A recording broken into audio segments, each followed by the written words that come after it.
district not be taken care of, needing multiple jobs to barely afford housing, food, and other necessities. How will you work with county workers? Okay. So that's the question. How will I work with county workers? Working with county workers, they need to be provided a livable wage. They need to make sure that they have their contracts, and I understand negotiations.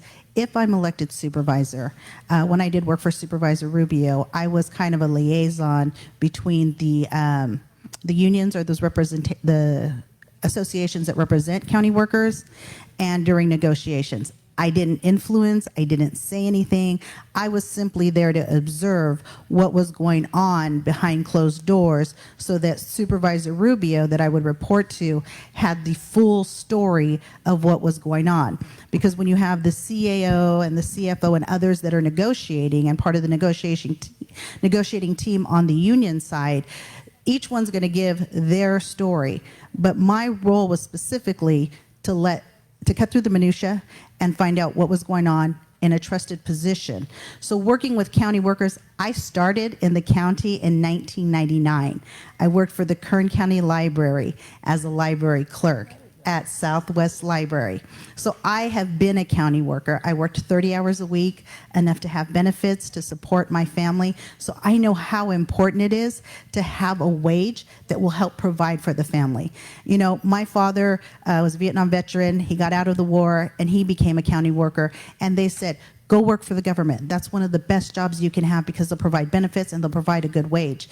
I don't think that's the case anymore. What I want to do is work with county workers to ensure that they're able to go to the movies, have a good night with their family, and not just live paycheck to paycheck. It was unfortunate when I went to a Board of Supervisors meeting, hearing some of those workers saying that they have to stand in a food line for the food bank to supplement for their family.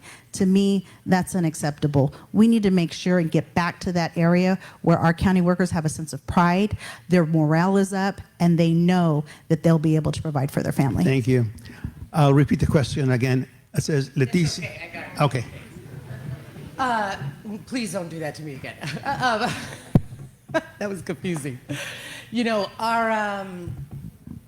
we are the poorest, 5th district is in the poorest congressional district in the United States. For any city above 250,000, we're the least literate.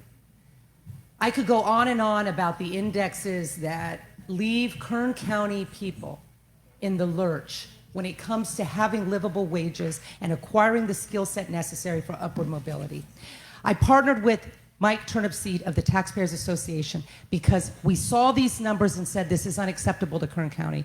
As our oil industry, which used to provide us the revenue to give the raises that are being demanded of us now, that we simply cannot do because our revenue has been cut in a 1/3 because we cannot produce the thing that makes us money. That's the reality at the end of the day. We've been told you cannot produce the thing that makes Kern County money, so where are we supposed to get the money? For raises, for COLAs, for year after year increases in cost of living. Where do we get it from?